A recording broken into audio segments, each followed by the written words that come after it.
I'm Daniel Schulof, a complete charlatan with a massive financial conflict of interest, and this is Dogs, Dog Food, and Dogma.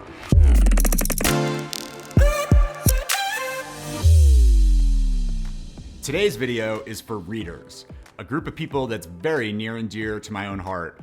I'm someone who reads a great deal. I've always got at least one book with me whenever I leave the house, even if I'm taking Nash for a walk.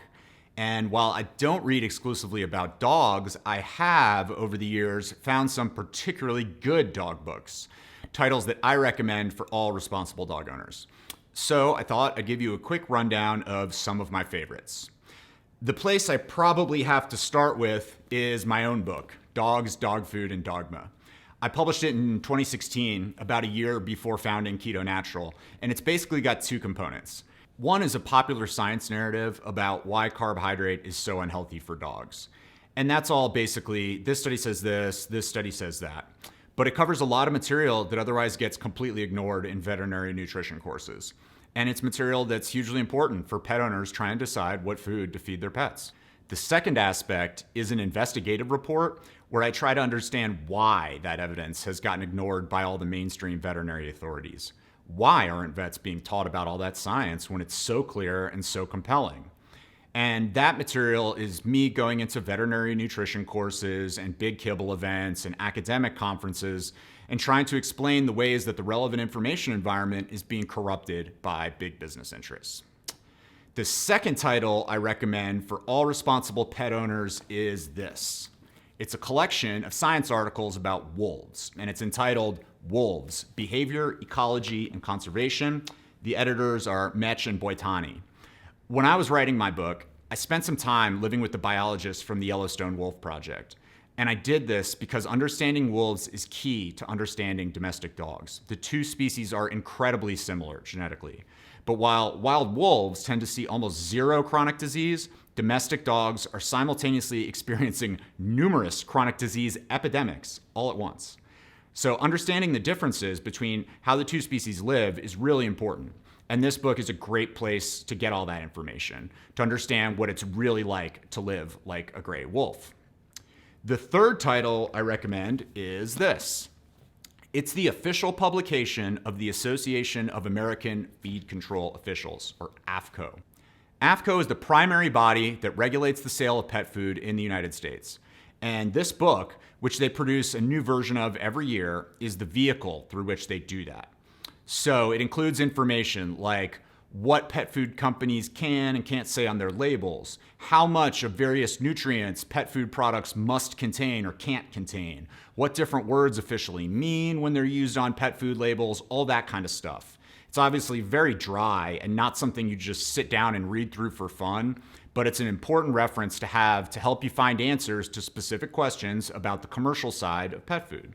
The fourth title that I recommend is this.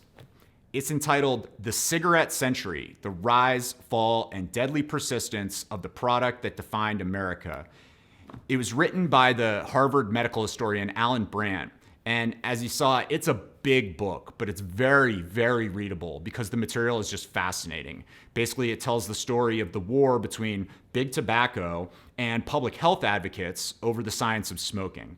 And it talks through all the different ways that tobacco executives work to hide and downplay and pervert the science surrounding the dangers of smoking over the second half of the 20th century. And I think it's an important book for pet owners because at present, the landscape surrounding a host of veterinary nutrition topics is directly analogous to the way that the science of smoking used to be, which is to say that there's a lot of science tying very popular products to common diseases, but the makers of those products are working hard to hide the truth from consumers. And by understanding all the strategies that big tobacco employed to hide the truth about their products, we can recognize the same strategies when big kibble companies attempt them in the pet food world. Absolutely fantastic book.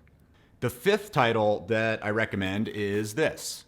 It's called The Nutritional Requirements of Dogs and Cats, and a new version of it is published every so often by the National Research Council of the National Academies of Arts and Sciences.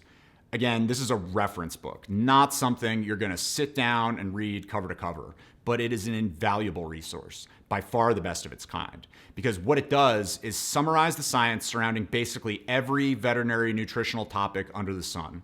And it does so in a way that, in my eyes, is very fair and balanced. So if you own a copy of this book, what it allows you to do is check out the validity of specific pet health and nutrition claims when you see them online or in a commercial or whatever.